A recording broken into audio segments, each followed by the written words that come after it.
ఇప్పుడు వైసీపీని గద్దెదించాలి అని కోరుకుంటే మిగతా పార్టీలు జగన్ ని గద్దెదించాలి అనేటువంటిది పవన్ కళ్యాణ్ పిలుపు. అలాగే వ్యక్తిగత గొడవలు కూడా ఏం లేవు అంటూనే ఆయన వ్యక్తిగతంగా ద్వేషిస్తున్నారు. అంటే జగన్ అంటే నచ్చడు ఆయనకు అంతే.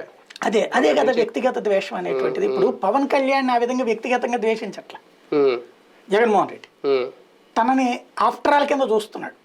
అది కరెక్ట్. చులకనగా చూస్తున్నాడు. ఎందుకని నీ రాజకీయంలో స్ట్రాంగ్నెస్ లేకపోవడం. ఇప్పుడు నువ్వు సమ ఉద్యోగం అవుతావు అన్నప్పుడు భయపడతాడు అవతల. జన సైనికుల్ని కాపు సామాజిక వర్గ నాయకుల్ని కన్విన్స్ చేస్తారా పవన్ కళ్యాణ్ గారు? వాళ్ళు కన్విన్స్ అయిపోతారా? వాళ్ళల్లో పెద్దగా ఏం ప్రాబ్లం ఉండదు అనుకుంటా. ఎందుకంటే ఎవరున్నారు గట్టిగా గొడవ పడేవాళ్ళు వాళ్ళ వాళ్ళ గురించే కదా ఈయన 1/3 కావాలన్నా, నాకు ఇన్ని సీట్లు కావాలి ఇవన్నీ మాట్లాడినా.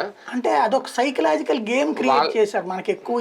ఇప్పుడు ఆయన ఏమంటారండి, ప్రాక్టికల్గా చూడండి, ఆయన ఏమంటారు, మనం తెలుగుదేశం వెనకాల నడవట్లేదు, తెలుగుదేశంతో సమంగా నడుస్తున్నాం, పలకలు మోయట్లేదు ఇవన్నీ. ఇప్పుడు వీటిట్లలో ఇది చూశాక ఈ సీట్ల పరంగా చూస్తే అది ఏమవుతుంది? తెలుగుదేశం పలకి మోసినట్టు అవుతుందా? ఒక చరిష్మాటిక్ లీడరు సరే క్రిందసారి ఓడిపోయిన తర్వాత బాగా బలపడ్డానన్నారు కదా. Very simple logic. నేను ఒకటే అడుగుతా,